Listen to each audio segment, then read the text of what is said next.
All right, we're live. What's up, folks? It has been a while. It's been too long. Me and Ron were just talking about the snow the other day, and that threw me for a surprise. I mean, I saw the forecast, right? But I was like, is it really going to snow? Are they just... I didn't believe it. I didn't think it was going to happen. Well, I took a shower, and I got out of the shower, and I just happened to look out the sliding glass door off the kitchen, and I'm like, it's snowing. It's snowing. So I kind of stared at it for a while, and then I walked away, and about 10, 15 minutes later, it was snowing even more. And then 10, 15 minutes later, it was snowing even more. And I'm like, man, it's like hardcore snowing out here. Thank goodness the ground was warm. Oh, yeah. Yeah. So I had some in the grass, at, I don't know what time it was. I looked outside it was probably 9 or 10 at night that night. And I had my grass was white. And I was like, oh my goodness, this is ridiculous. But yeah, Jay was fishing, Jay's fishing that Bass Nation tournament on Milford, and they got 6 inches, I think, on Tuesday. Oh, they got that much. Yeah. And there's people from Louisiana and parts of the country that don't usually get snow. And they had 6 inches. They enjoyed that, I'm sure. Yeah. Yeah. It's pretty crazy, man. I know last year, I think we got snow around Easter or the year before that. Do you remember that? It was sometime in early 3 years ago. I remember we had snow, a little bit of snow on the ground for takeoff at the DK tournament a couple of years ago. And that was April, whenever. I think it was about the second week of April. Yeah.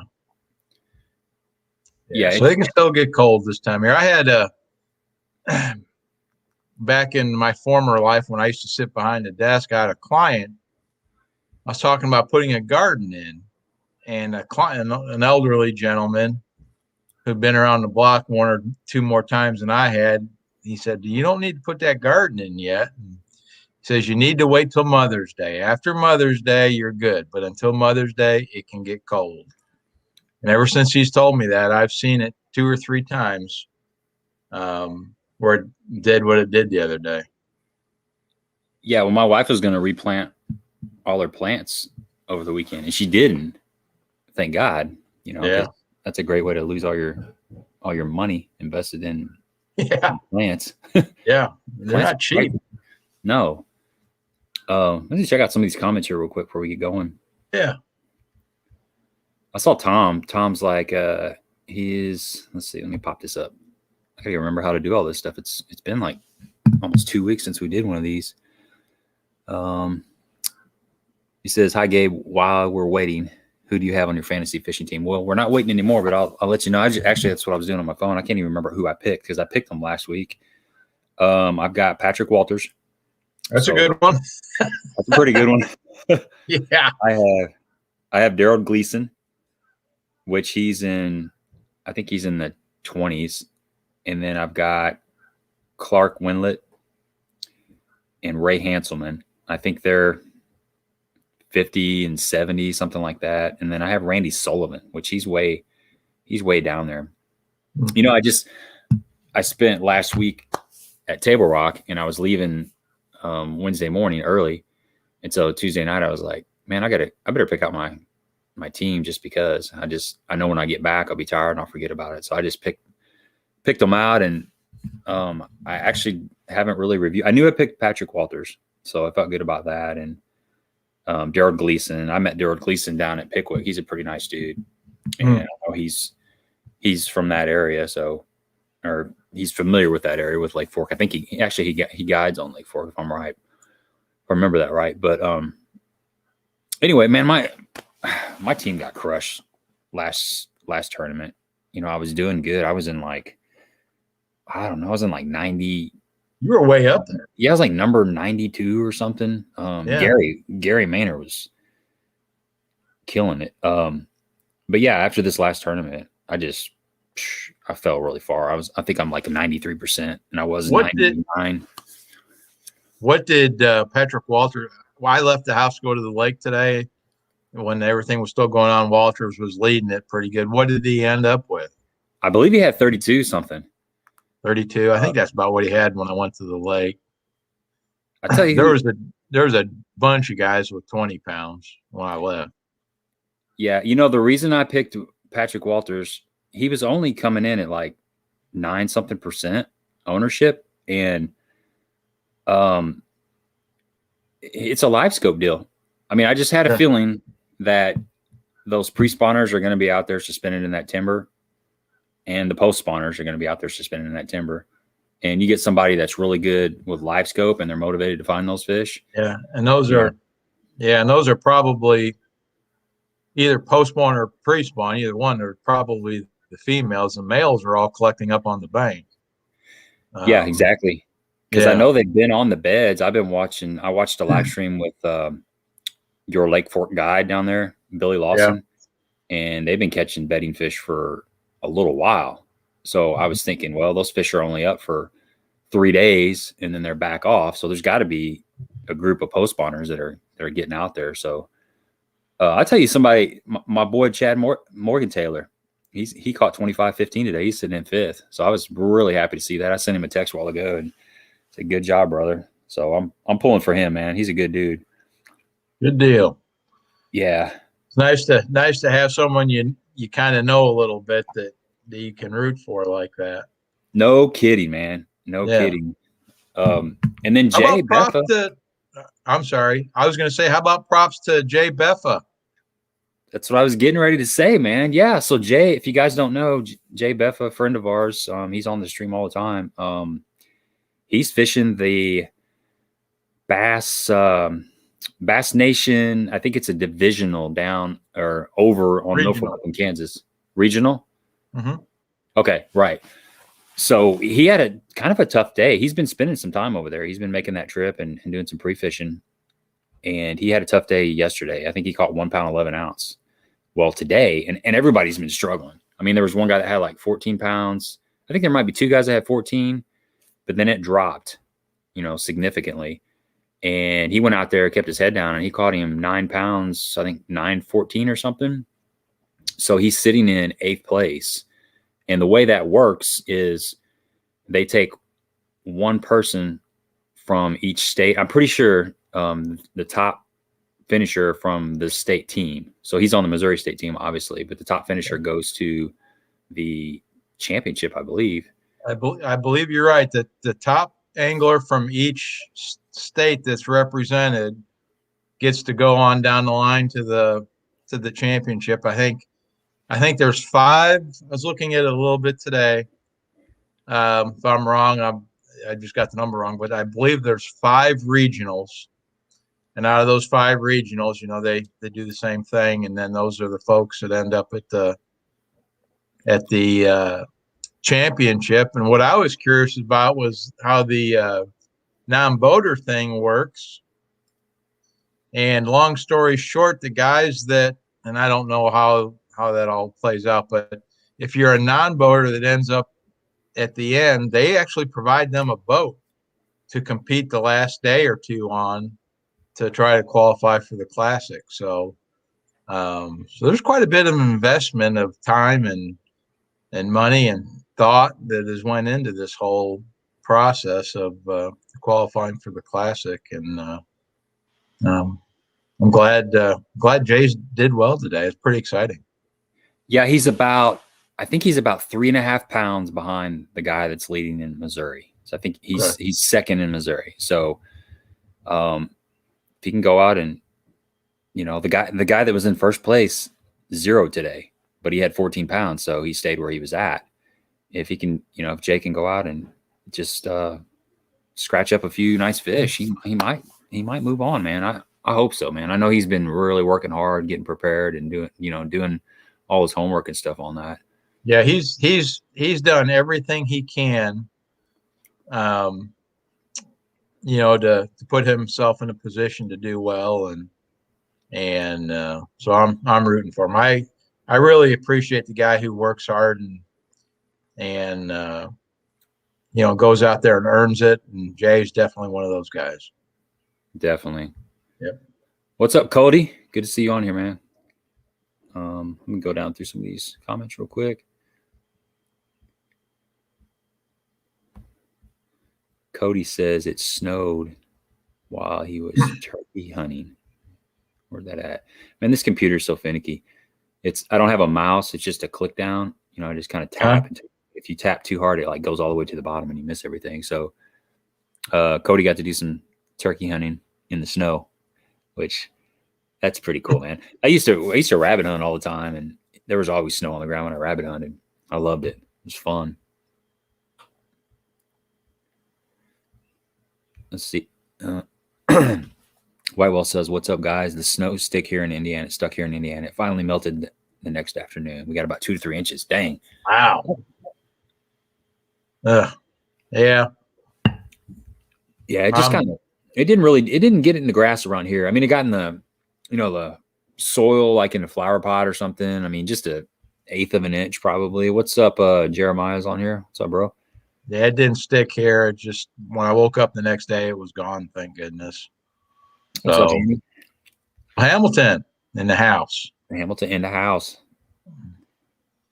But I think the fish, we were talking a little bit before the show, that whole snow thing and the goofy weather. I think the fishermen got more excited about it than the fish did. At least that's been my experience. And it really didn't, for the fishing I've done the last couple of weeks, hasn't really skipped the beat. If anything, that snow fired some fish up for a day or so. I know there was a lot of fish caught that day that it snowed, and I did really well on Egypt that day. I fished right up until it started snowing and put it on the trailer. And so these fish, I think, have kind of committed to springtime, and they're where they're going to be. So what's your best fishing in the snow story? Or you have a couple stories? Yeah. I've had good luck in the snow a lot of times, and I don't know what it is about the snow, but the fish bite when it snows. In Southern Illinois, they do. And that's true in the fall. It's true in the winter. It's true in the spring. And don't let that stop you from going. And the big fish bite. And it's, I can't really think of anything in particular. I can remember I caught one about 7.5 in a snowstorm on Grassy. I remember that 10, 15 years ago. But it's just the same as, how fish bite in a good rainstorm. It's the same thing, except it's snow, and but there's something extra special about it. I don't have any idea why, but they really, really, really bite in the snow. And I really don't remember a time fishing in the snow when they didn't bite. And that held true this last little go around we had the other day. Whatever the season is, wherever those fish are, they're going to do it when it snows that day. Yeah, I got a couple stories. Well, Tom Mick said he had Lee Livesey and he changed last night for Cook. Man, that sucks, dude. I was eyeballing Livesey, and gosh, I don't know. Sometimes I think that home lake advantage can hurt you too. So it just didn't feel right. So I didn't go with him, but obviously that would have been a really good pick. But one thing I remember is on Egypt one time we were fishing it was just a club tournament. And this was in February. And I remember I was fishing on the golf course. Like if you're going in the golf course cove, that point on the left, it's got the real big house out there on the point, really nice house. Yeah. I was fishing out there and it started sleeting, and it's sleeted and it sleeted and it sleeted. And I had at least a half an inch of sleet, on the front deck of my boat. And it was actually really dangerous. Yeah. That's what I was getting ready to say. You gotta be careful. You got to be very careful. And I was catching some fish on jerkbait off that point. And, you get to fighting them and you're not really paying attention. And next thing you know, you could really slide in the water. It's pretty crazy, but there's kind of an energy with snow. I think it kind of brings you back to your youth. I know delivering mail and stuff. Anytime it snows, I get out there and you get your mind right, and you just become one with the elements, and it kind of brings you back to being a kid in a way. So I always enjoyed fishing in the snow or playing out in the snow and stuff. And I remember one time on Cedar, I was fishing with a guy in the bass club named Johnny, and we just went over to Cedar. We were just fun fishing. And it was one of those deals where it was really, really cold, like 30 degrees, 28 degrees, coveralls. This back before I had layers and stuff. I used to just put big old coveralls on and bundle up that way. But it started freezing rain, then it turned to sleet, and we got cold, and we went back in the truck for a little bit and warmed up, and then got back out there. And man, I bet I caught like 4 or 5 overs in about 40 minutes, maybe 45 minutes, less than an hour. And they were all like 4 to 6 pound fish, and they were on shallow wood, and it was nuts. They just moved up for some reason, Yeah. I don't know what it is about the snow. I don't know if it's the barometer that has to change for it to snow. I don't have an answer to that, other than when it snows, they bite. When it snows, you best goes. Yeah. I think it's the barometer. I think that's got a lot to do with it. Yeah. And I think all of a sudden, it's cloudy. It's a different kind of light. It's a kind of like most of the time it's like just an overcast kind of day. It's not a storm that's coming all of a sudden. I think that pressure just dropping, and it's usually it's not really windy most of the time. There just be like a little subtle breeze, and it can actually be pleasant while it's snowing. Yeah, it's sure different than a rainstorm. But that being said, I'm okay to wait for the next snow till about next November. So yeah, I'm same here, man. Same here. It was cool because it was beautiful to watch, and then it was gone. So you got the visual, but you didn't have to worry about the physical part of it. Yeah, you don't have to shovel. Alex says he's looking to possibly jump into a tournament this weekend in Illinois. You know of anything going on, Ron? I do. On Sunday here at Egypt. I don't know where you're from, Alex, but Sunday at Egypt, the SIU Saluki fishing team is hosting a tournament Sunday. I believe it's a fundraiser for their program. Don't quote me on that, but I think that's what it is. But anyway, it's an open tournament at Pyramid. I think it's 7-3. Eric Niswanger on Facebook has a page called Lake of Egypt Bass Tournaments, I believe it's called, and it's posted on that. And it's just to show up and pay. I can't remember how much it is. I think it's $100 maybe, but I'm not sure. But there's a tournament Sunday. We're fishing Saturday out there at Angler's Choice, and then Sunday is that open tournament. Okay. Yep. I see Zach Liddell was posting something on there, Lake of Egypt Bass Tournaments. You can see that on there. Yeah, I haven't checked the schedule to see what else is coming up as far as USA Bassin and stuff. Actually, okay, I got the USA Bassin on Pyramid. At Pyramid. That's all I see. Yeah, that's limited to 20 boats, by the way. I talked to George Daly before we came on. I was getting the Kincaid Lake report. And that's I think he said he had 17 signed up already, and they're only taking 20. By the way, I'd like to plug my friend George Daly, if you'll let me.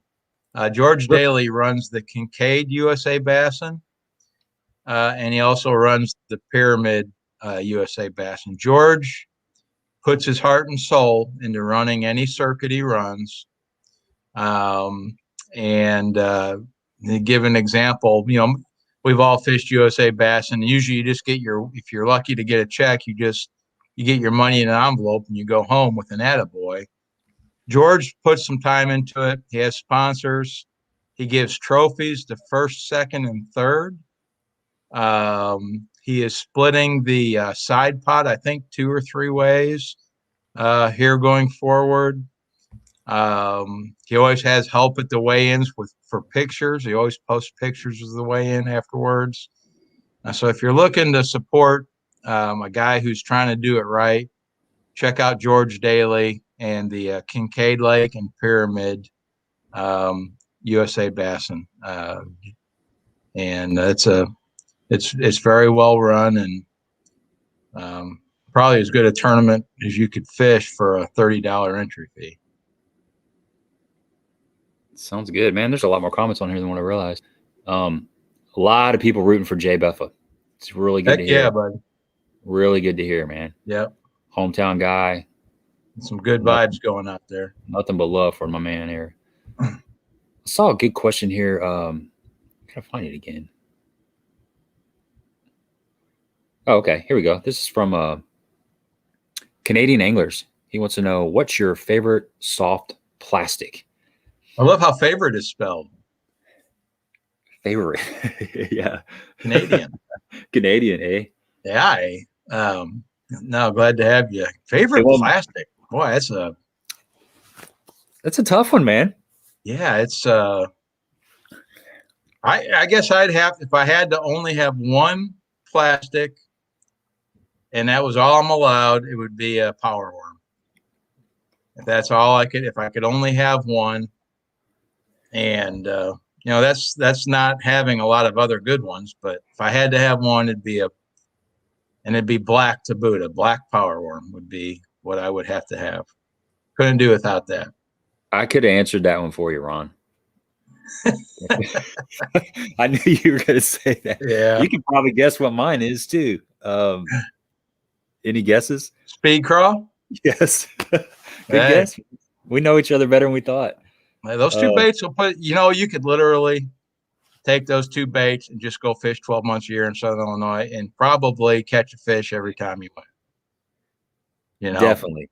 You know, if I had that in my hand and you had that in your hand and we were fishing together, there wouldn't be many days we got skunked, winter, spring, summer, or fall. No, I agree 100%. Yeah, Canadian Anglers. When I need a bite, that speed crawl, that Zoom speed crawl, green pumpkin or June bug, you only need 2 colors. You can put it on. You can Texas rig it. I like to Texas rig it on a 1/4 ounce weight with a 3/0 Gamakatsu super line hook on like 15-pound test for just flipping around stuff or just casting and dragging at brush piles and things like that. If I got a lot of just rock stuff, I'll just put it on a shaky head, like a 3/16 or a 1/4 ounce shaky head with about a 3/0 round bend hook. And I usually throw that on spinning gear. So I'm throwing like 15-pound braid tied to 8-pound fluorocarbon on like a 7-foot medium spinning rod. Sahara reel, 3,000, 2,500, 3,000. I do have a 3,000, Ron. I thought I'm going to get you the 4,000 before it's over. Okay. Because I'll probably be getting a new spinning rod before long. I'm going to bump up to a real drag system. But yeah, that you can throw that speed crawl, man. Just so many different ways. You can even punch it. I've caught fish punching it when like a beaver and stuff doesn't work. They want something a little bit smaller. You can punch that thing. Yeah, it's deadly. But gosh, there's a ton of other plastics out there that I love almost as much. But if I was on an island and I had to catch fish and there's no to survive, that'd be a good one to have. Yeah, no doubt. Go through some of these real quick. Talking about the thunder and the snow and the lightning and all that stuff. Some more love for Jay. Tom says he thought it was the top guys from each region. I think it's the state. I think Jay's on here. I saw him. I'm trying to get through these real quick. Yeah, no problem. Phil said he made it to the regionals at Ross Barnett. Bass treats you very well. Yeah, Phil, that's I've talked to Jay a couple times about all the benefits that come along with making the Missouri State team, and it's well worth it. Not just for the fishing experience and the camaraderie, but there are some perks and discounts that come along with it. Kobe Baker Fishing is on here, and he says, "How's the fishing been? Haven't been out in a while. Been busy with school. Man, it's good. It's good, but it can be a little bit funky at times. And I haven't been fishing around here much. I mean, I hit Kincaid a couple times before I left to Table Rock, but last Wednesday I left for Table Rock and I was there from Wednesday to Sunday. But down there, man, I fell in love with that lake. You know, I was down there just long enough to start to get a feel for it. And we're gonna have Eric Prey on here in a little bit. I just sent him a text. He's gonna come on probably 10-15 minutes or something. But Eric Prey, if you don't know, he's from Focused Fishing Guide Service, and he's one of the more popular guides on Tablerock Lake. So he's gonna be able to jump on here and expand on it. But man, they were fishing bedding in like 10 to 12 foot of water. Oh, and wow. Yeah, it was crazy. I mean, it's not crazy because to most people that live down there, but you know, around here, we're thinking 5 foot's kind of a deeper bed. And that I'm sure there were probably fish bedding even deeper than what I could see. I just couldn't see. I guarantee it. But you know, you're looking down and you're like, those are beds. And you look at your graph and you're like, I'm at 12 foot of water. And they're right underneath the boat. And there was a lot of beds that were vacant. But there was still plenty of fish relating to the beds. And it was a good time, man. We caught them a lot of different ways. I got a jerkbait video coming out tomorrow from Table Rock. I went out with Chad Gunnett. Chad Gunnett I think he lives up in Farmington, I want to say. And he stayed with me and Mike Marfell down there. And he came down Thursday. Me and Mike left Wednesday and got on the water for a couple hours Wednesday evening. And then we went out for a couple hours Thursday, and Chad drove down. And he's like, hey, man, if you want to jump in the boat with me, you can drive the boat, you can fish off the front, and you can go anywhere you want. I'm just going to be co-angler today. And I'm like, okay, I can do that. No problem, man. I'd love to do that. So he had a Nitro Z18, and I jumped in the boat with him, and we drove around the lake, and we got on a pretty good jerkbait pattern, which was cool because I've been trying to, normally I put that jerkbait down like a month ago because you can catch them on a chatterbait, spinnerbait, swim jig, all that stuff. But this year I'm going to try to really keep that jerkbait in my boat all year long. Look at today at Lake Fork and the jerkbait, the role that it played, not just with the leader, but I think Brandon Cobb had several fish on jerkbait today before I went fishing. And yeah, I make the same mistake. I put it down too. And, I think the fish I caught today, some of the fish I could have caught today on a jerkbait. I really do. Just the way they were positioned. But I make that mistake of putting it down because there's other stuff that's working. Yeah. What's up, Dave? What's up, Cody? Got Larry Lee is in here. Just got on. We had a track meet. Good, man. I'm glad you could jump on here, buddy. Let's see here. So funny things happen. That's right. Funny things do happen in the snow. I think he's making fun of me. Yeah. Back to that jerkbait real quick. They don't see it really after this time of the year. It's kind of like an Alabama rig. I don't like the Alabama rig, but I do like fishing it in the fall, in the early winter. But not very many people throw it right now through the fall, and it's a ball of swim baits coming through the water. It's going to work, so especially I would think of the post spawn and into the summer when a lot of these fish start suspending. But the jerkbait's something that will catch those same kind of fish, but you don't have to worry about it getting all, like an A-rig gets all tangled up and everything. Yeah, and absolutely. About that. So I'm keeping it on the deck, man. I'm gonna see what happens. Just gonna do a little experimenting this year. To answer Gary's question there, I don't think it did anything to him. Maybe slowed the roll a little bit with the progression of the spawn, but I've got a pet in Lake of Egypt, and he was on the bed before the snowstorm. He was on the bed during the snowstorm. And he was on the bed today when I put the boat on the trailer. And that's the weather just really, other than make them bite during the snow, the weather really, I think we're far enough along into this thing where they're just not going to let that happen. and the fish know that cold isn't going to last long. Our water temperature didn't change. I had 60-degree water today on Egypt when I put the boat in. It didn't hurt our water temperature. And the other reason I don't think that cold weather is going to make a hill of beans a difference is we got a full moon on Monday. So we got the end of April and we've got a full moon, and that's way more of a factor on their behavior than a couple cold days. So yeah, I agree. Once they're up there, once they move back to those final staging areas and they start slipping up, it takes more than just it had to be something pretty major. Yeah, and it was cold for a couple of nights, but you still had like some still came out. Yeah, you had 50-degree daytime temps and the sun shining. Did I read that right? Tom said he caught a 12-pounder yesterday. Holy camole! Must have been a catfish. I'm calling it a catfish. Tom, was it a bass? Let's see. We got Eric Prey down there in the queue. I do see him down there. I'm going to try to come back and get to some of these questions after we get him in here. And I'm going to actually scroll down. So some fresh questions come in for Eric. I'll be able to see them. Appreciate you guys with all these comments. And I apologize if I didn't get to them before Eric comes on, but I will try to go back up and look at them, and we'll start from there. So let's go ahead and get Eric in here and see what he has to say. So I'm going to click on here real quick. There he is, the man, the myth, the legend. Nothing, man. We're just talking fishing. What are you up to? Oh, not much, man. I'm just trying to recoup. Another day in paradise.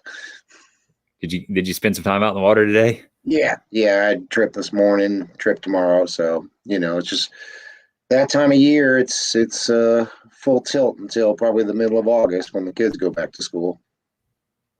Good deal. Good. Yep. I fished both of those BFLs down there at Tablerock this weekend, and like I was telling everybody on here earlier, I was able to go down on Wednesday, got to do a little bit of Wednesday fishing, and then most of Thursday and half of Friday, and then the tournament 1 was on Saturday and the tournament 2 was on Sunday. But I really like that lake. I really like your lake down there. I hadn't had a chance to spend that much time on it, and the amount of fish that I saw it was unbelievable to go in those little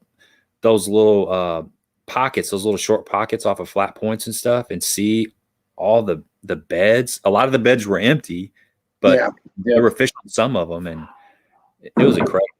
A lot of our fish are done already.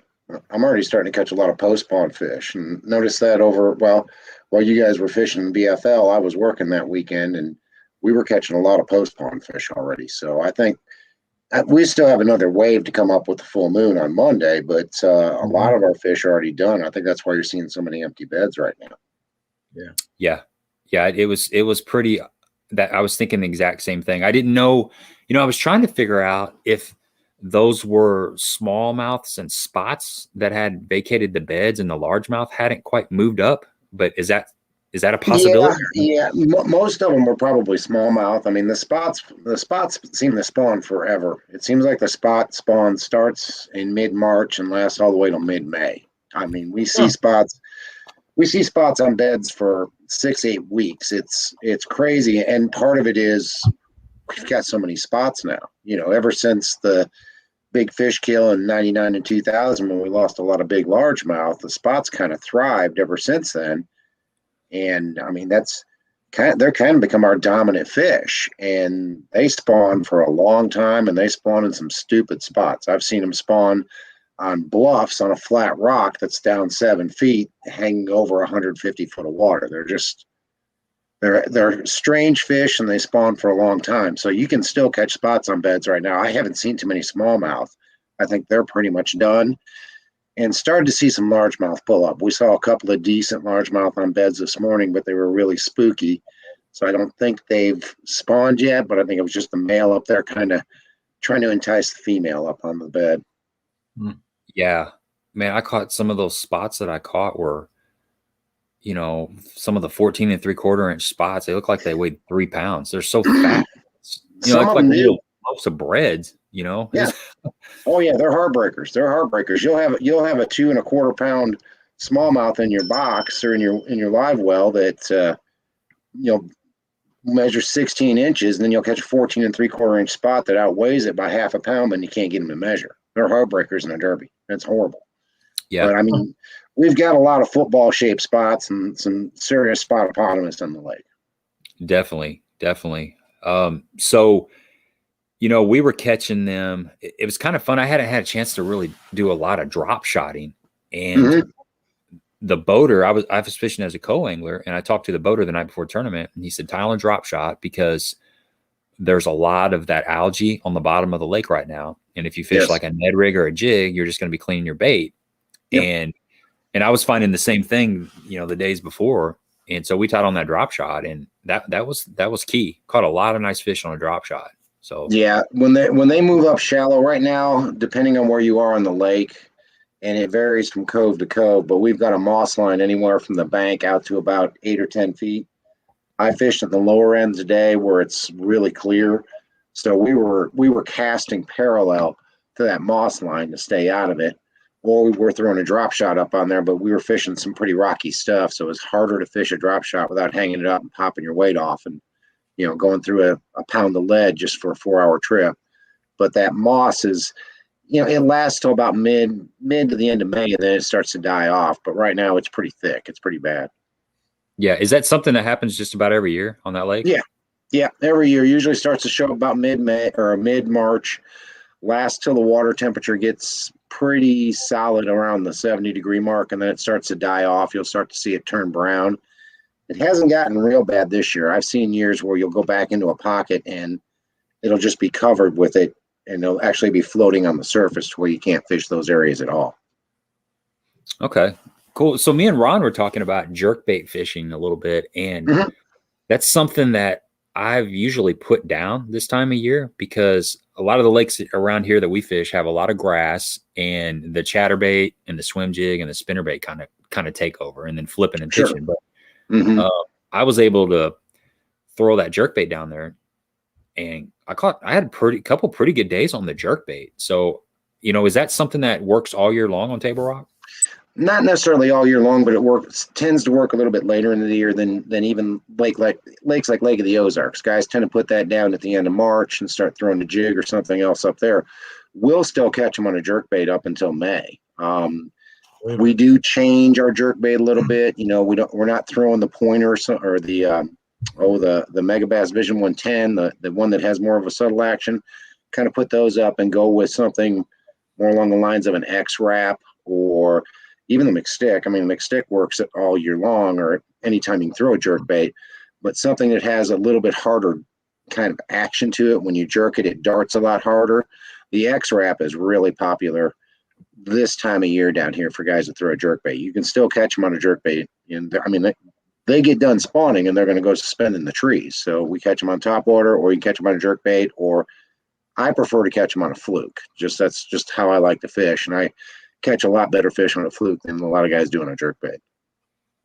Okay, so are you when you're fishing that fluke? Are you just are you fishing it just down the bank? Are you working on treetops and just letting it fall down, or is it just usually everywhere? Yeah, I'm usually working around some sort of cover. Usually some sort of cedar trees. Isolated cedar trees are always a favorite because those tend to hold a little bit bigger fish. Either that or around some of the ends of the docks. You get a lot of those better fish. Once they spawn, they'll suspend underneath the ends of a dock or even in a slip, and you can work that weightless fluke. Basically at any depth, however long you let it sink is how far it's going to go down. Most of them will suspend underneath a dock, right underneath the floats, and I use it quite a bit around the ends of docks and in some of the slips, and even on some of the bigger docks that extend out over 60-80 feet of water. Those fish will only be down a couple of feet underneath the floats. Yeah, Eric DaRossa has a comment here. He says that the full moon coming should be dynamite on the rock. Fish all night long. Do you ever do any night fishing? Not anymore. Not anymore. I used to fish at night quite a bit, but I'm up at 3:30, 4 o'clock every morning. So I'm usually in bed most of these guys are launching their boats. Most of the night fishing guys. I'm the same way. I used to fish nighttime, and I just don't do it that much anymore. It's a great time of year to catch a big one though. Right now at night. Absolutely. Absolutely. Yeah. I know a couple of guys that they wait for this time of year and throw in a big, single spin Colorado blade spinner blade, and they catch the heck out of big ones this time of year. Yeah. Amen. Yep. Yeah. I like that number 5 Hildebrand. Yep. Yeah. Hildebrand's hard to beat. That's probably the best blade out there. Alex says, do you ever fish Texas rig swim baits through the standing timber on Table Rock? I don't really fish a Texas rig, but I do fish. Owner makes, I think they call it a flashy swimmer, which is kind of a weighted swim bait hook that has a little spinner blade on it, and I'll fish those through the cedar trees quite a bit on Table Rock. That's one of my favorite ways to do it. Gotcha. Gary wants to know, how's the James fishing right now, especially the lower James, 0.9 to 0.13? 9 to 13, you've got some fish on beds. The largemouth are starting to move up, so you're definitely going to have a good sight fishing bite this weekend and in the next week. You do have some fish that are done. I mean, they've already spawned. Actually caught some on topwater this past weekend. Up the James, I think there's a lot of fish that have already spawned up there, but the whole lake is starting to fish a lot better. This cold front knocked them down a little bit, but the whole lake's starting to fish better. They're not going to go back deep for a while, so you're going to catch them wherever you go on the lake right now. Okay, so it's wide open right now. It is. It's kind of one of those times a year you can have about 12 different rods on the deck and all of them can play. Yes, absolutely. I mean, we caught them today, shaky head tube, swim bait. Had a kid in my boat from Wisconsin. He actually caught a couple on a chatterbait too. So, I mean, it didn't really seem to matter what we threw as long as we were around fish. And, there were a lot of fish in that 10 to 15, 10 to 20 foot range. There you go. Yeah. So my day 2 boater, we ran all the way up the Kings past, I think we went under one bridge up there, and we might have, I don't know that we got to the second bridge, but it got to where it became really narrow, and you have a creek channel on one side and real shallow flat, and the water was about a foot visibility. And I mean, I'd never been up there, and I knew that water existed just from, hearing people talk about it, but it just amazed me that you can go out in the Cumberland City area, or actually we stayed in Mill Creek, and the water clarity in Mill Creek it had to be 12 foot. It was really, really clear. Yeah. So going from there all the way up to Kings River and seeing 1 foot of visibility, it's amazing the diversity in that fishery. Oh yeah. Yeah. It's I'm surprised you guys could get up there with all the crappie fishermen, because they've been just slaying crappie up Kings River right now. But it's amazing the diversity there. And then if you would have made that left-hand turn and gone up the Kings and kept going up the White and got above Eagle Rock, and just to see how much different the fishery is when you get closer to the Arkansas line on the White River. It's amazing. It's all laydowns and big rocks and everything else. It's like fishing an Ozarks River. I mean, it's basically what it is. And with them releasing current from Beaver right now, it is fishing a river. It's river fishing. Yeah, it was cool. You're right. It was a lot of wood. I fished Barkley Lake, Kentucky Lake and Barkley, and it reminded me of Barkley Lake with all the just pieces of wood and bigger. There was a lot of different rock up there than what I saw in the main lake. So it was completely different up there. It's almost like boulders versus the chunk rock that you fish down lake. You're fishing more boulders and more, bigger patches of rock than you are a chunk rock bank once you get up there. It's kind of cool. Right. Yeah, it really was. I saw some of the lava rock, that they have at Lake of the Ozarks. So it was really interesting. Guys, if you got any more questions here for Eric, get them in here. He's got a guide trip tomorrow, and we really appreciate him jumping on. So what can people look for? I know you kind of touched on it. So they're going to be up shallow till May or so, and then what happens after that? What are you looking for after that? Really through about the second week of June, our fish are going to stay pretty shallow. You're not going to be fishing much deeper. Keeping the boat 20 to 25 feet deep.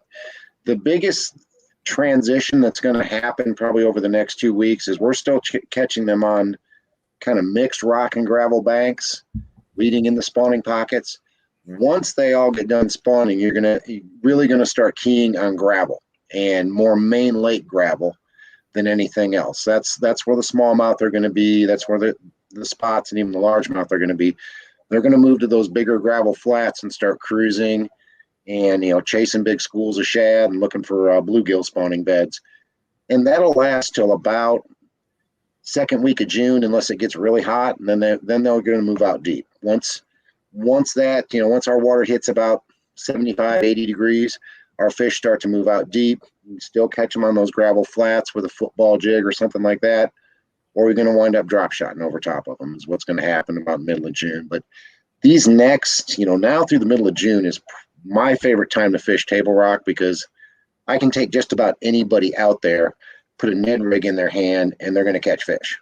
It's just going to happen. You just got to go down a gravel bank, and you hit the right gravel bank on the right morning, you can catch 100 smallmouth off of a 200-yard stretch of bank. Oh my! Wow. Backyard Bassin has a question for you. He says, "What's your favorite color for this time of year, other than the normal shad patterns?" For what type of bait? I guess if he's talking a swim bait, let's say a bottom bouncing bait. Oh, bottom bouncing bait. I mean, a green pumpkin. I mean, that's green pumpkin with maybe purple or a little bit of blue in it. That's kind of a standard on Table Rock. You can't get real crazy with color combinations down here because the water is so clear in most spots. You might tip it with a little chartreuse or a little bit of orange, but we tend to stick with natural colors, and green pumpkin works everywhere.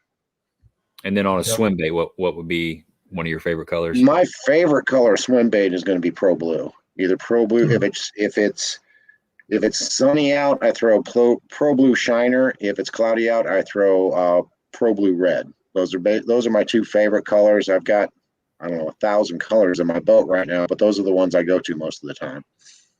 Okay, and Zach wants to know what were your favorite time of the year to take clients on trips to Table Rock. Would that be right now? Right now through the middle of June, yep. Right now through.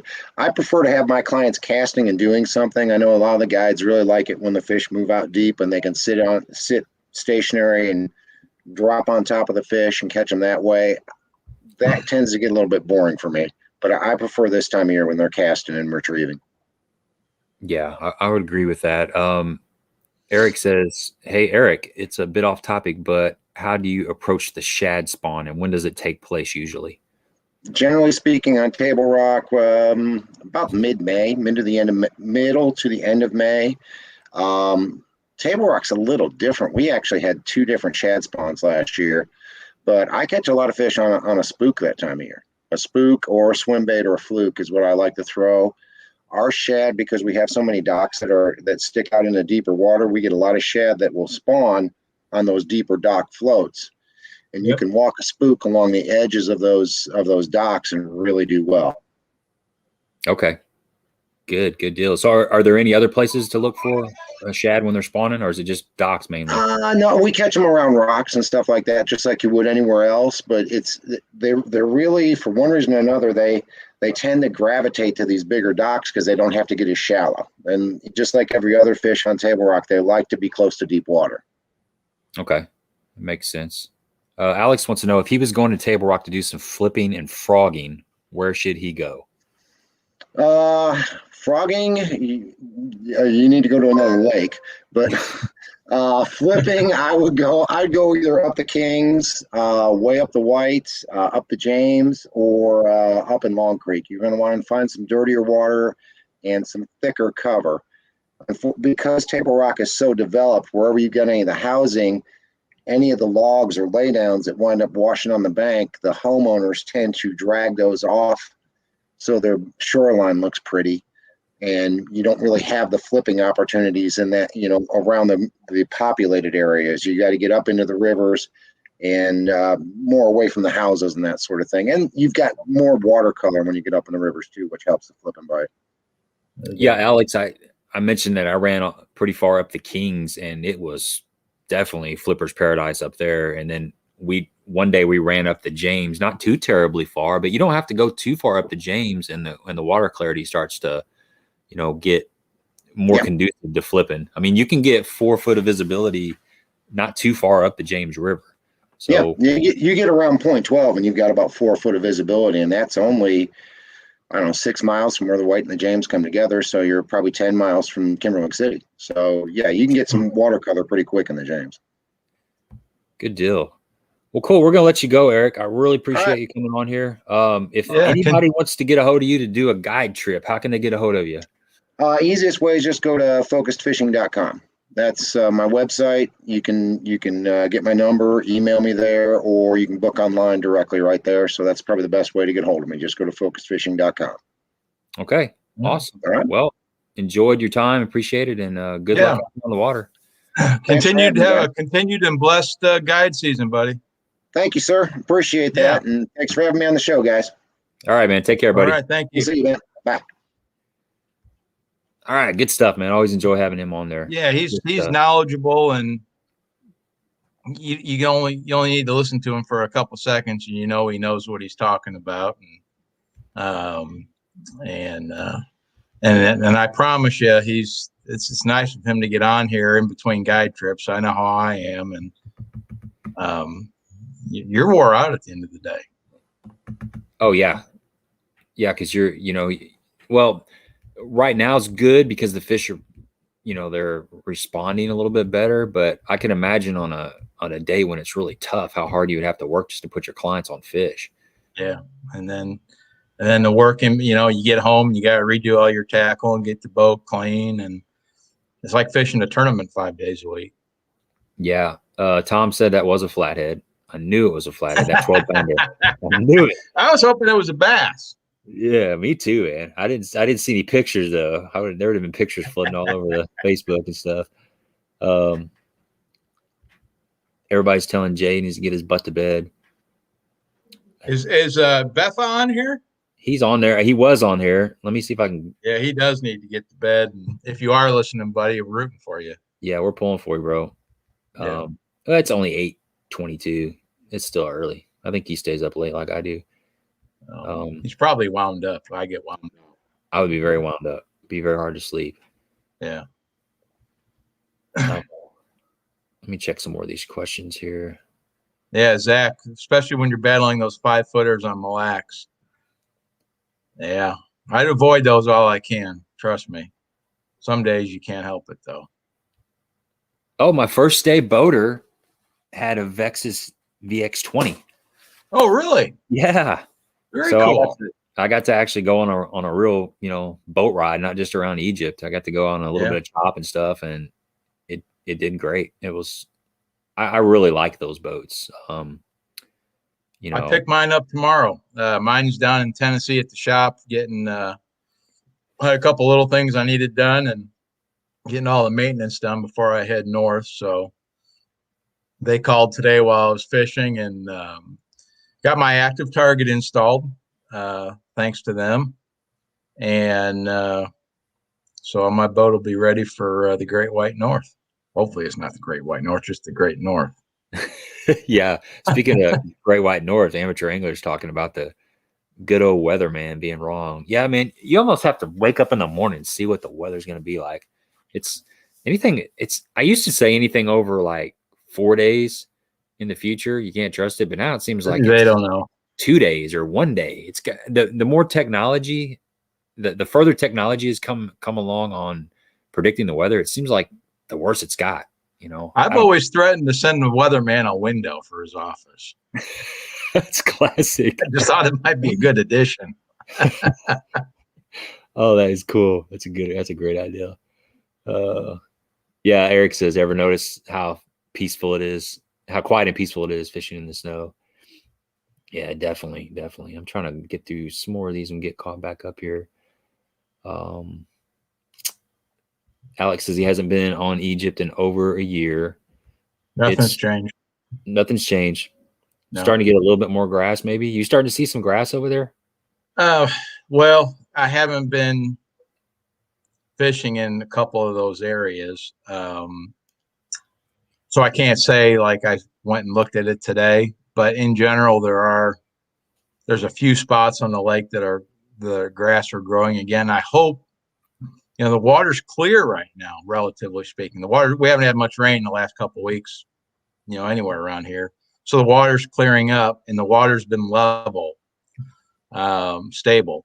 And so that should be conducive to, weed growth, taking hold for this season. And I'm hoping that stuff spreads because, for those who have fished Egypt a lot in the past, there was times that this lake was just full of grass.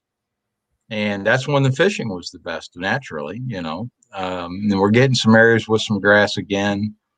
And so I'm, cross your fingers, hope that it continues to, expand. Yeah, definitely. I mean, I saw more grass last year in like the late fall, into early winter than I'd seen on Egypt in a little while. Back in some of those creeks and stuff, you started seeing some grass, and it was very good and good crisp stuff too. There's and so I hope that hopefully it doesn't get sprayed, which has happened out here. It's not supposed to happen, as Lake of Egypt is a water source for drinking water, but I know for a fact it's happened. And then, then the big killer of the grass is if the water goes up at the wrong time and blots out the sun. So far, so good, I think, this year. Yeah. Wade wants to know, what is the USA Basin? So USA Basin is just a tournament organization. They fish a lot of lakes in southern Illinois and different parts of the country, actually, and they're real affordable. They're basically, I think they're $60 a tournament. And then there's an annual membership. What is the annual membership? Is it 30? I think that's $30 too. If I'm wrong, I'm not wrong by a lot. It doesn't. They're very affordable. There's some good competition in them, which you don't want to fish against nobody. That you don't get better that way. And like I was plugging earlier, admittedly plugging, is old George Daly out there at Kincaid runs a tight ship. I'm proud of him, and so yeah, it's a really good entry level circuit. Yeah, and the thing I like about it, Wade, is it's their team tournament, so you get a buddy, and you got $30 invested in the tournament. So it's a great way to fish a tournament. You get some competition, and like Ron said, it's not a AAA circuit, but you can call it an amateur circuit, but the guys you're fishing against are some of the best on the lake that show up. You're fishing a lot of those tournaments. You're fishing against the guys that know the lake. So there's good stiff competition. If you win one of those or you do good in one of those, you've done well. Yeah, you've accomplished something. Sure. And they do a championship. They have regionals. You fish the regionals. They'll come out with a schedule of the regionals. They may already have it out. I'm not sure, but so many people, I think it's like, is it top 20% that qualify to fish the championship, or do you remember? I don't know, but what I do know though is that you fish a regional, and if you qualify out of the regional, you qualify for one of their championships. However, if you fish enough of their tournaments, irregardless of how you do, and I think it's 250 points, which is, I think you get 50 points a tournament anyway. You qualify for what they call the aluminum cup, I think is what they call it, and which is the same week as their classic.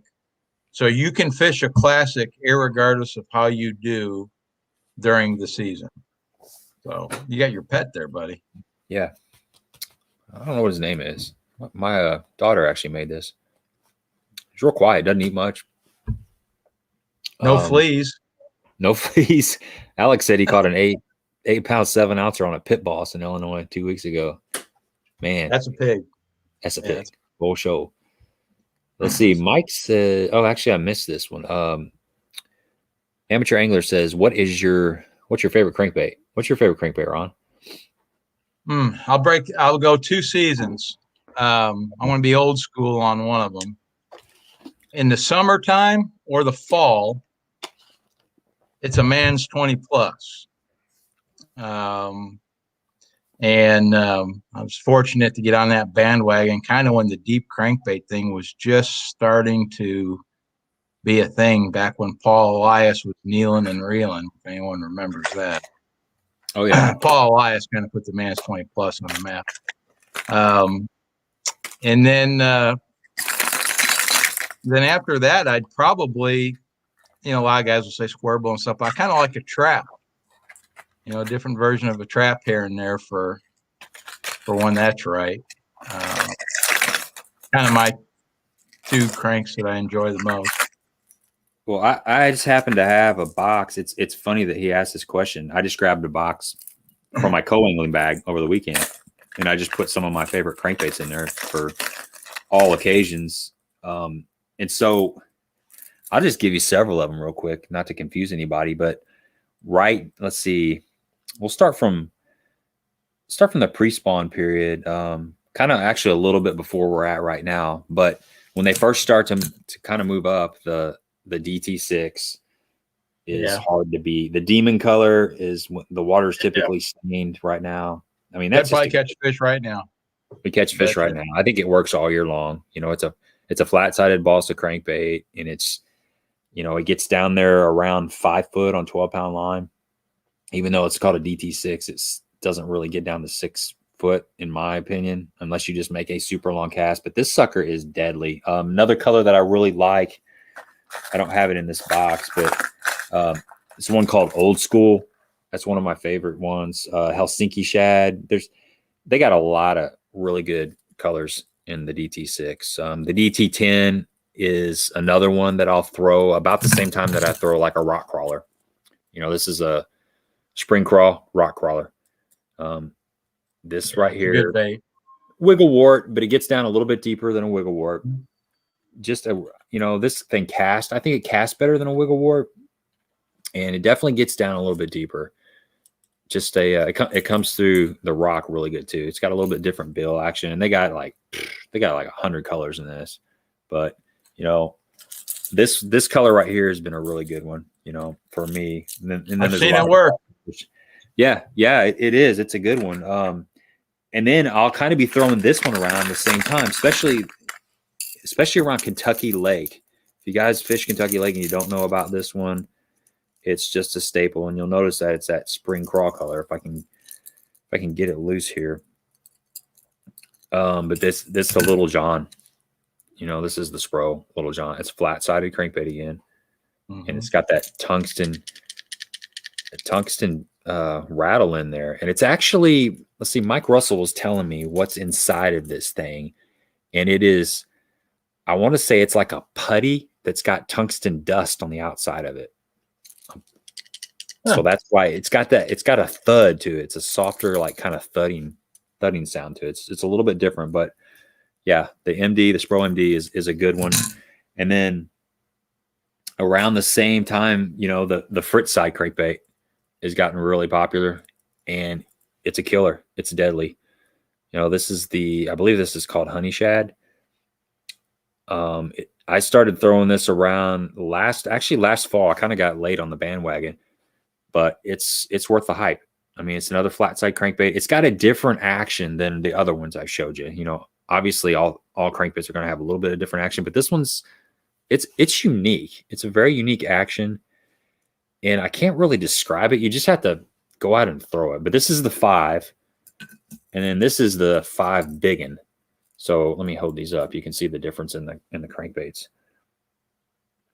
A little bit fatter profile, but they both fish about the same. And I like them, man. I caught several good fish on them. The red one that they have, I can't remember what it's called. It's like a candy apple or something. That one's killer. Yeah. And right now, actually, post spawn, I have to go with like a 5XD or a 6XD. It's hard to beat one of those. That's just they're cheap. They're like $7. So if you lose one, it's, it doesn't kill you. Oh, I got one more I'll show you. This one's, not a lot of people throw this one. This is the River to Seas. And this is called the Goon. This is a really unique crankbait. I actually got these on clearance, and it's a good one. It gets down there around that 12 to 13 foot zone. I was throwing this one on Wapapella when I fished with Doug Cheatham. he was throwing the 5XD, and I was catching some fish on this. It wasn't the right color, but I still caught fish on it, and it comes through wood excellent. It's got a really wide bill, and it just deflects through the standing timber and stuff, brush piles, things like that, things where other crankbaits are going to get hung up. For some reason, this one comes through pretty good. So this is it's a really good deep diving crankbait. That's all I got. That was a long answer. That crankbait,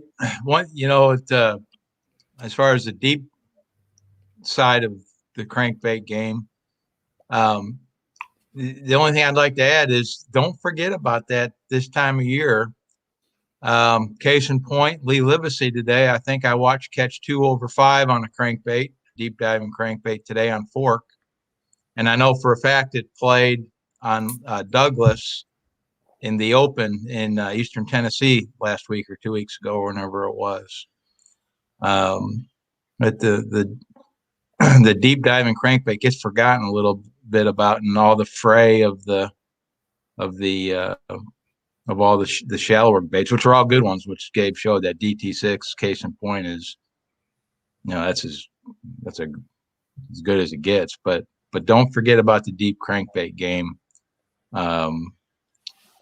this time of year. Definitely. It doesn't mean you have to fish it deep. That's the thing. You don't have to fish a long-billed crankbait deep. There's a whole nother application there. Yeah, definitely. It's called dredging, digging. And these are just, most of those crankbaits I showed you weren't anything out of the ordinary. They're pretty common crankbaits, but there's a lot of different crankbaits that have just come to the market in the last couple of years. 6 Sense makes a lot of good stuff. I like some of the old Rapala. There's one called a Risto Wrap. That's a little bitty finesse crankbait. That's a fish catcher. It's hard to throw, but man, the old Fat Wrap was a good one. Yeah. There's a bunch of them out there. Mike Mueller wants to know. He says he's going to bull shows next week. I have 3 bait casters and 2 spinning rods. What would you guys have tied on to start? Okay, so bull shows, I have not fished there, but I fished with 2 guys in the last month that have spent a lot of time on bull shows. And from what I'm told, it's kind of like Table Rock. A lot of rock transitions, ledges, bluffs, things like that. So I would have to have on, let's start with the 3 bait casters. I'd have to have a jerk bait right now. I'd have to have a big football jig, a half ounce, probably a half ounce would get you half ounce, maybe 3/4 ounce. Yeah. And then I would probably want, I don't know if I want to go with a topwater or if I want to go with something moving. I would say if I was going to stay out in the clearer water, I'd probably have a topwater because you're going to have some post spawn, smallmouth and stuff. And if I was going to go up in the dirtier water, I would want to have a spinner bait. And as far as the spinning rods, definitely having a drop shot, hands down. I learned that this weekend, the power of a drop shot. I had a lot of fun throwing a drop shot. I've thrown it, sporadically throughout the last couple of years and caught some fish on it, but I hadn't been on a drop shot bite that was that consistent. I wasn't dropping it underneath the boat. I was actually casting it and working it just like a jig or something else. And then on the other spinning rod, I would probably have, I keep wanting to say like a 2.8 or 3.3 Kitech on a 1/4 ounce head. But at the same time, I'm thinking maybe a shaky head. It's hard for me. I was going to say shaky head. Don't fight it. I put know, a shaky man. head on. How can you go wrong? You can't. So that'd be what I was thinking. What about you, Ron? Well, I've never been there, so let me just say that.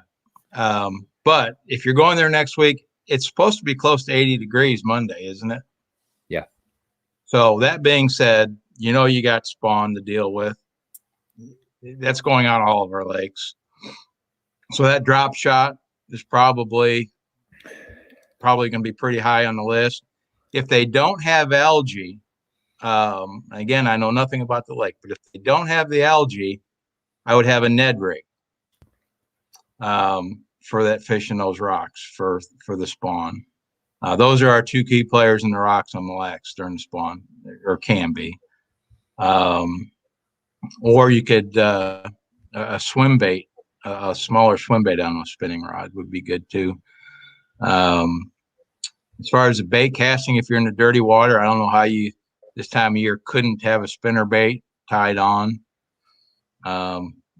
If you've got dirty water. And then I agree 1,000% with the football head jig. That's probably good on a lake like that 12 months a year. And then if you've got 80-degree water, you got post-spawn fish, you probably do need a topwater lure, like a spitting image or a Zara spook or I don't know, but probably topwater. And you've got all that on you. I'm sure you can find a bite or two. Definitely. So Shadow Bassin, man, he had my back. He says, we got a thumbs down. He said, who's the blank?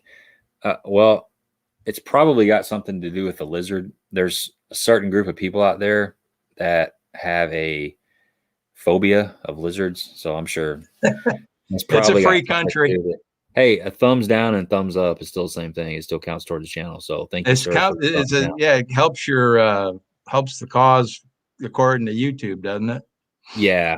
Yeah. And I always wondered, I always wondered when somebody gives you a thumbs down on the video, they don't leave a comment.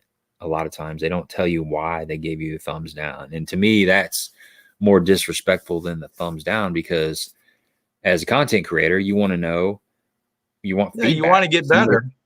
Exactly. So yeah, you want to get better. Tell me why you gave me a thumbs down.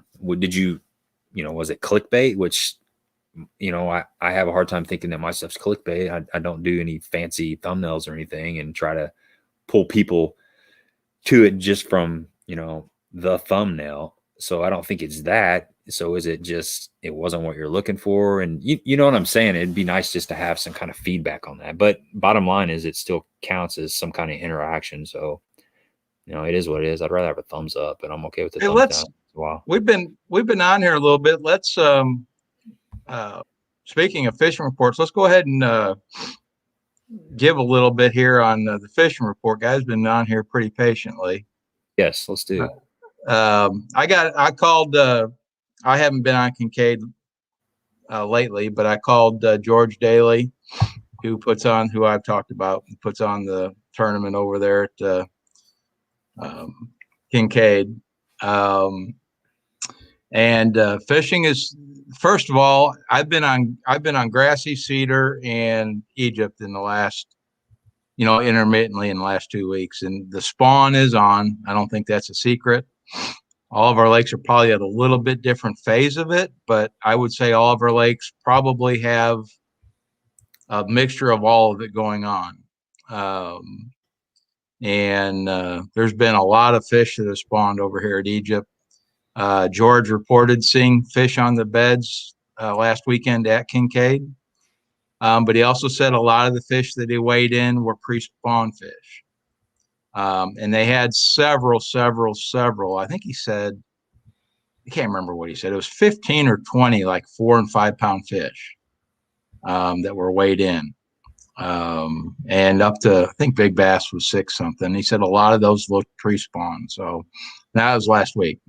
As Gabe can tell you, if you go up to the No Wake area, it's got some good watercolor, but I don't think it's chocolate milk anymore from what George was saying. The whole lake I think the whole lake is fishable. The same is true here at Egypt. There's watercolor in the arms, but it's not chocolate milk anymore. We haven't had that. We actually need rain. My grasses actually could use some rain. And you can kind of pick your poison. If you like the sight fish, you can probably sight fish on all of our lakes for spawners, if that's what you like to do. And I can tell you on Egypt, there is a lot of very clear water. If you like to get off the bank, and I'm sure there's a few post spawners starting to collect, you can do that. So you can kind of pick your poison of how you like to fish right now. But I think what I would recommend is simply if you can go fishing, because it's that time of year. We've got full moon Monday, so that's full moon at the end of April. We all know what that means as far as the fish. If they haven't done it yet, they're going to do it. Get out there and enjoy it. 80-degree weather, 75 here on Monday, whatever it's supposed to be. And, 60-degree, I think George said 61 or 62. He had it Kincaid, so it's about what it's been everywhere I've been. Cedar and grassy. It's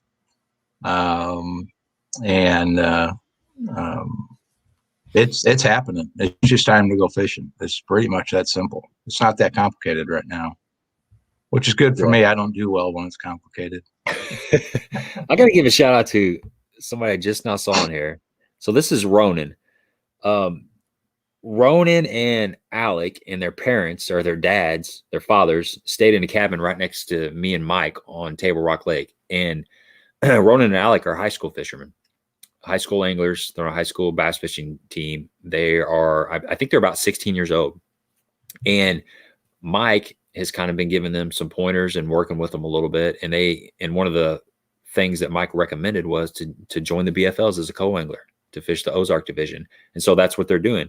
Their fathers went along with them, and they fished the Table Rock BFLs Saturday and Sunday and did really well. Ronan had a 5th place finish out of 230 boats, and wow, on the first tournament. On the second awesome. tournament, he had a 10th place finish out of 230 boats.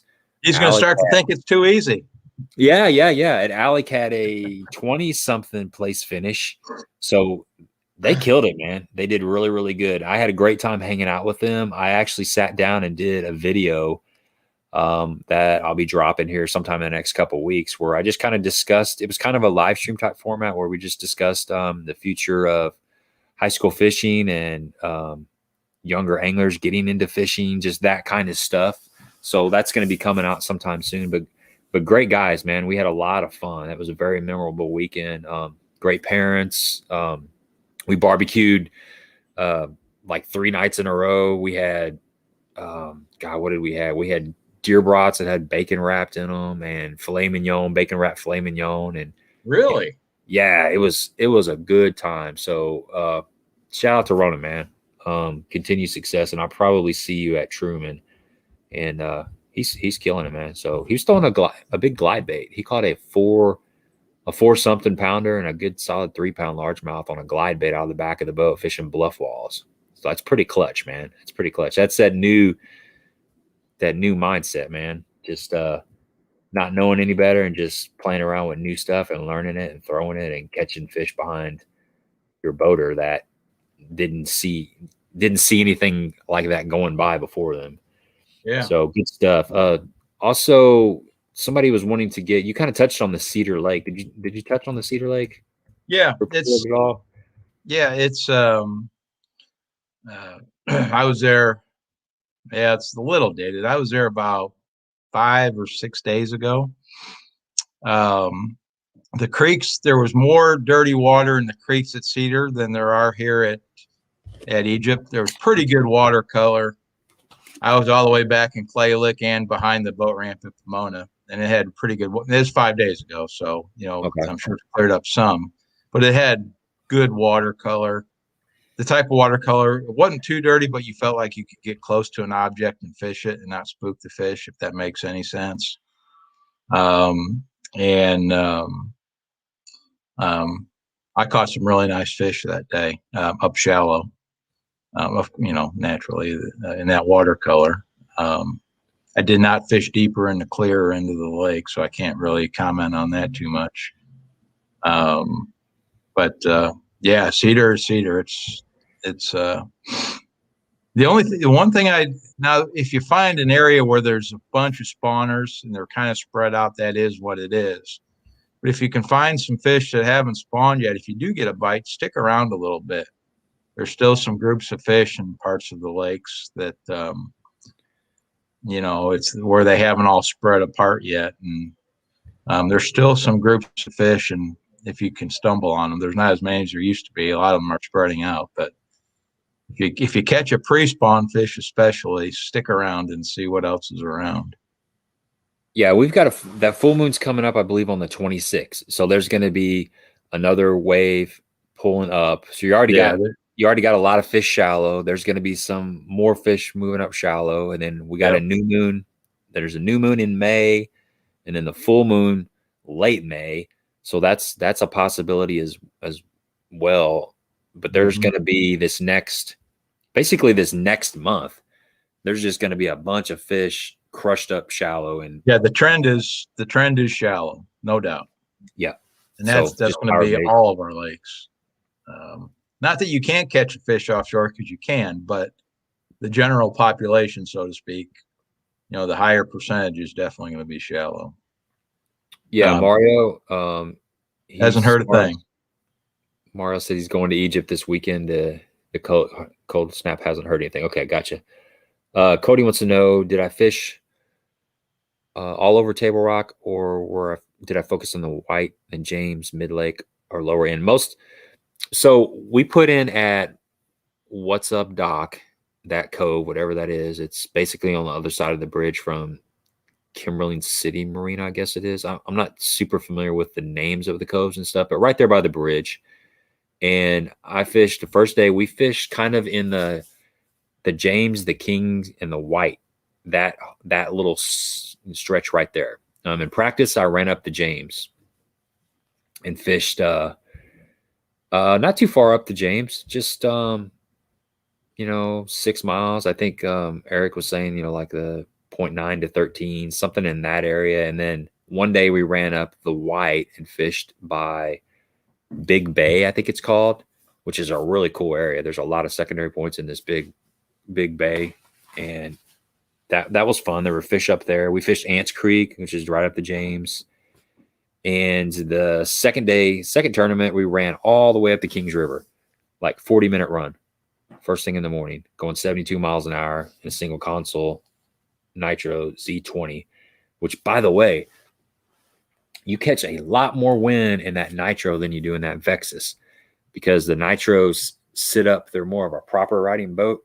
The seats sit up really, really high, and the Vexus sits down a little bit lower. It's not like a Triton, but it's I think the deck sits up higher. So the wind was coming over me better. I noticed that from day one to day two, from going from the Vexus to the Nitro. The Nitro was catching a lot more wind. Neither one of them had, they were both single consoles, but I thought that was interesting. But so we made that run up there, and my boater, we didn't do any good up there.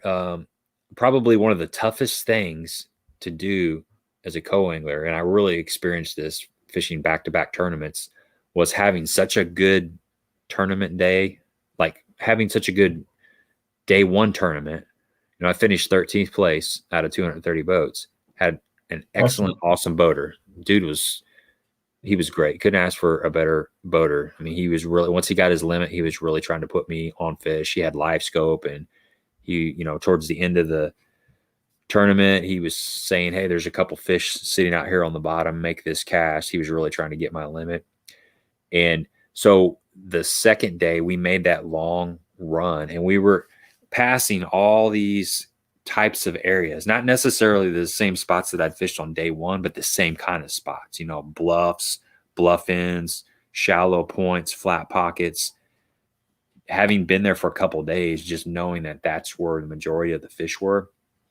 And we were running past all that stuff. And the further we got up the river, the more it looked like a river and the less of that stuff that you were seeing. And it was kind of like I had to refocus, readjust, because I was like, we need to be back there, but I'm just along for the ride. If I want to pony up and pay an extra $100, then I can run the boat.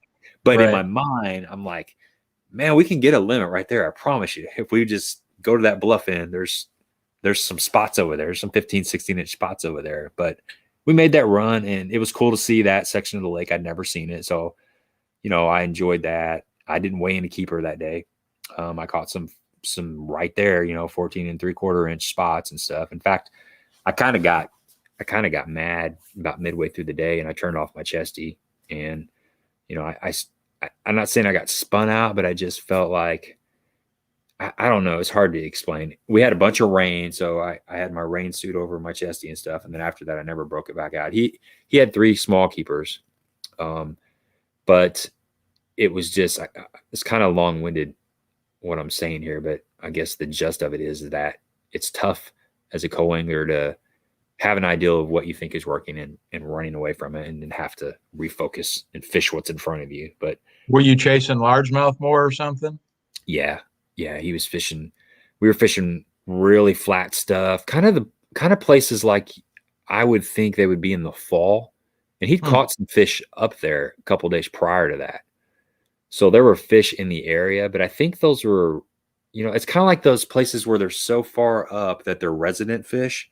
You don't see a lot of fish moving into those areas. Like on the main lake at Tablerock, there's so many fish that they're coming and going, and they're always reloading and stuff. Like you can fish a stretch and then come back an hour or two later, and there's more fish that have moved in because there's just a lot of activity. Further you get up the river, the smaller the fish are for the most part. You're catching a lot of, seems like your average size fish is 12 to 13 inches. You know, 14 inches is a little bit bigger. Now you're going to pop a big one every once in a while. But they're resident fish. There are a lot of those fish. It's like going all the way back in Wagon or something, you know, those kind of fish, they kind of stay there. They got their own kind of vibe going, but you know, majority of the fish probably live between the No Ski Islands and Pyramid. You know, that there's a lot of, not majority, but I would almost say like in the fall time, you think that that's going to be like a hot area. So as you get down into the Kings River and stuff, you just felt like you were fishing for less fish, if that makes sense. It's just individual fish, maybe individual fish that are residents and they're on specific pieces of cover, where and back in the main lake, there's just thousands of more fish. So, you know, it is what it is. I had fun and I learned a lot, but I really learned a lot about that lake. Had a really good time. Well, you know what though, in a way though, the tough second day, it really helps you reaffirm what you learned the first day. You know, it's in a looking at it, trying to look at it glass half full. The value of what you learned the first day maybe wasn't quite as poignant as had you not run up there the second day to kind of cement that in your mind of what, at least on that lake, you know, what was right and what was not right. Yeah, that's true. That's one way of looking at it, and you're right. You got to look at all those different things like that. You know, probably one of the bummers was I was in 12th places. I was in 12th place in the point standing. Oh, overall? Yeah. And then I dropped to like 61st because I zeroed. You know, you just got to catch a fish as a co-angler. Gotcha. And I guess piggybacking on what I just said, I felt like I would have had a lot more opportunities to catch keepers in the main lake than back in there. But yeah, you're right. That's part of it. It is what it is. Let me check a couple more of these questions, and we'll probably shut this thing down here shortly. We got Greg on here, man. What's up, Greg? He might not be on here anymore. Backyard Bassin. I didn't get a report from Doug. Doug's the Wapapello guy. I didn't have a chance to get a hold of him. But I don't really even know what to say about that. I haven't heard anything about Wapapello.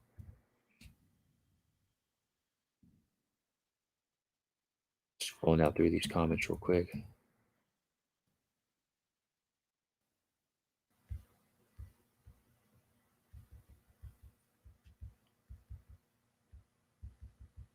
Make sure I didn't miss anybody. I like Hamilton's comment. Once big enough, people subscribe just to hit the dislike button. So at least they subscribed. They had to subscribe to do that, right? Yes. I'm okay with that. That's a good way to look at it. Yeah, Ronan's on here. Yeah, I would think, Ronan, it's going to be the same thing as it was in the BFL. I would think whatever you did last weekend, I'd have the same mindset. It was cool. He was talking about, Ronan was talking about sight fishing being his favorite way to catch them. And we were staying in this kind of a smaller cove, and there were scattered beds. So there was a lot of opportunity to just stay in that cove and basically learn that cove inside and out and go around and do some sight fishing. And they caught some pretty good sight fish. I never had a chance to go out with them, but I wish I would have. Hey, Hella Bass is asking if we're going to do this when I head up to Mille Lacs. I'm good with that. If you are, that'd be fun. Yeah, we'll be there together before. It won't be that long. You'll be up. I know. I'm ready, man. I'm super ready. You know, I got a taste of the smallmouth at Tablerock. I caught some decent smallmouth. I had a heartbreaker smallmouth on, man. I had a heartbreaker smallmouth on. That 8-pound test and that drop shot rod. God, you can't do much with them. You just gotta let them. Do their thing, and they start digging. Thus, the 4,000 size reel, buddy. Yeah. Yeah. I lost. Well, it was fun though. I got to feel the power of them, but I'm ready to catch some big old smallies. You're ahead of me on smallmouths for the year. Dave says he can't keep them off the chug bug. Hey, that's a good thing. Let's see what else we got here. That's a good bait, chug bug. Yeah, it doesn't get fish in here as much as it used to.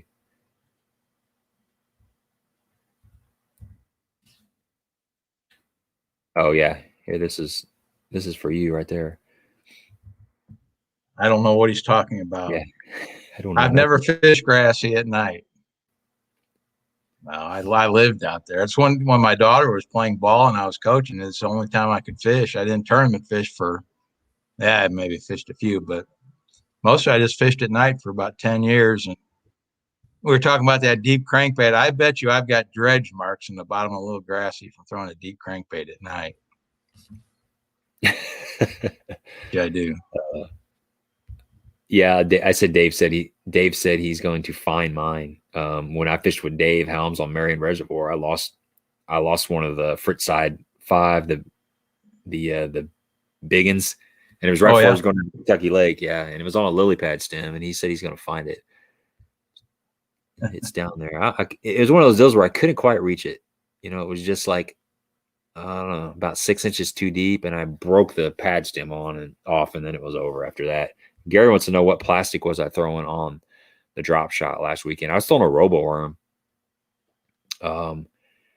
You know, I talked to my boater's travel partner was a co, and I had like 12.8, and I think he had 12.15. Wow, that's a good sack together there. Yeah, and he caught his on a Ned rig. Just a green Ned rig. So I think it depended on the area. The reason we were throwing the drop shot was because there was all that algae on the bottom of the lake, and you couldn't hardly fish anything on the bottom without cleaning it off on every cast. So my boater was actually, he didn't like throwing a drop shot or a Ned. He was wanting to power fish for him, flipping and stuff. But the fish had kind of moved off the beds in his area because that cold front had kind of come through. So they were trying to throw stuff a little bit deeper, and they kept getting all this grass.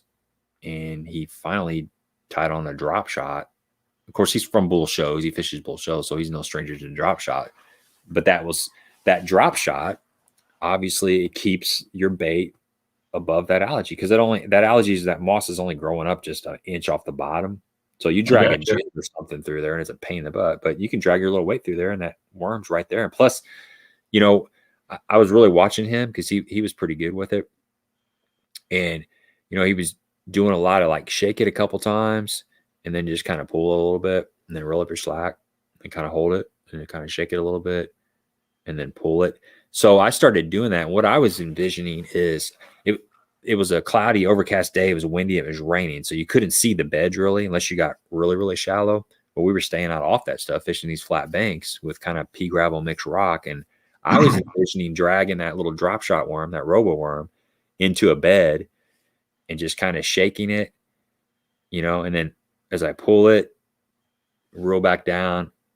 And as I rolling back down, I'm envisioning that line being tight and then going a little bit slack and that worm doing this. And then when I tighten the line up and then shaking it and it being right in a bed, basically, that's what I was, pretending was going on. I don't know if that's what was happening actually, but it worked.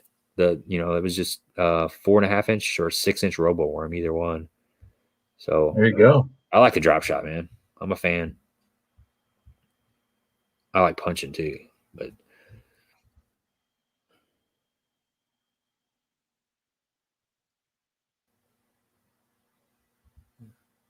yeah, Cody says he's looking forward to Truman. Me too. I signed up that we got a BFL on Truman June. I want to say it's June 12th. And I've only fished Truman a few times. I don't really know what it's going to be like.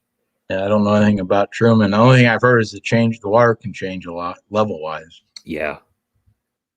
Hey, Eric, thank you in advance on the swim baits, on the perch colored swim baits. Appreciate that. Yeah, I just saw all the Helibas's comments on here. You're right, man. You got to be mentally strong. Yeah, I fished hard, bro. Don't get me wrong. I kept my head down and I fished the whole day. I caught fish. I caught fish. I just couldn't get one over that 15-inch mark. And is it 15 for all species down there? It is. Yeah, like I was telling Eric, some of those spots, they're like this tall when you lay them down on the bump board. I mean, if they could lose their belly and take that skin, and the curve of the fish takes the length out of it. Yes, if they could utilize that skin for length, they'd be like a 15.5-inch fish. But yeah, it was something else. And man, they are strong too. Sounds like a pretty healthy place. It really is. It's really fun. I'd like to go back down there really soon. Wildlow says, do you have any information on Newton? I don't. Newton's been fishing really good. Sean Titsworth, he's on here. Sometimes he's not on here right now, but he's sent me, we were talking back and forth or messaging back and forth, and it's fishing really, really good. He's caught some pretty good fish, just flipping stuff, whatever, D-bomb, beaver, whatever your flipping bait is. Do you know, I don't know much about Newton. Is the power plant still working there? You know what? I said Newton. He's on caffeine. My bad. For some reason I was thinking Newton was caffeine. Caffeine was Newton. Sean's on caffeine. My bad. Forget what I just said. I don't know. I don't know if they shut down the power plant or not, or what's going on with that. Exactly. I know Newton. I fished it years ago, and I know Newton at a time was fantastic. Actually, Newton Lake, a little trivial thing here, was actually listed when BASS, and they still may make these lists. Bassmaster Magazine would make the regional lists of the top lakes in the country, and for the Midwest or whatever their category was, Newton Lake actually made their list of some of the best bass lakes in the country. Denny Brower did a show down there. So the lake's been talked about before, but I don't know. I haven't heard anything current on it in a long time. I think is there a USA Bassin over there circuit? Maybe. I think there's a winter division over there. Something like that. Yeah. So, but it's got some big fish in it. Okay, Bass Guy 1960 says caffeine power plant is shut down. Newton is still running. Okay, there you go. Appreciate that. There you go. Appreciate that. I didn't know, so I appreciate that info. But caffeine is supposed to be has been fishing really good right now. It's still got fish in it. I know it was really tough after they shut the plant down for however long, but they're still in there. Yeah. He caught it 7.24 there the last tournament, only tied for big bass. Jeez. That's good. Bass Guy 1960 says Denny Brower has fished Newton several times. Yeah. I saw his show he did out there. I think he did it with his son. They had that little challenge they did between Denny and his son. Yeah, I remember that. Yeah, it's Yeah. amazing how many professional fishermen have fished some of these lakes that we fished before. I mean, there's a lot of history, with the Lunker Lure buzzbait and Rick Clunn and Right. all that history from way, way, way back in the days. And almost everybody that we've had on the live streams that's a professional as a guest, they've heard of Lake of Egypt. They've heard of Wren Lake for sure. Yeah. It's pretty cool, Yeah, it is. So, well, let's jump off here, Ron, man. It was good to get back on here. Absolutely, buddy. Good job out there on your 13th place finish. Good job on that. And as far as the fishing report, the moral of the story is go fishing. Full moon Monday, it's happening. Yep. I'm going to be able to get out. I'm going to get out Monday. I'm going to go check out Cedar. And then next Friday, I'm going to be fishing probably one of the other lakes. And then I got a BFL on Kentucky Lake Saturday. And then when I come back on Sunday, I'm going to be going somewhere else too. So, I'm going to be spending some time around here locally, checking out some of these places. Pyramid Lake. I heard a couple people talking about Pyramid Lakes fishing really good. The Pyramid Lakes, Super Lake, Golden Eye, all those. I think they're all probably on fire right now. So it's an interesting resource over there. It's pretty cool. Yeah, it sure is. So, all right. All right, buddy. We'll let you guys go. Appreciate everybody hanging out with us. And thanks, everybody. We will do this again next Thursday. Adios. See you, man. See ya.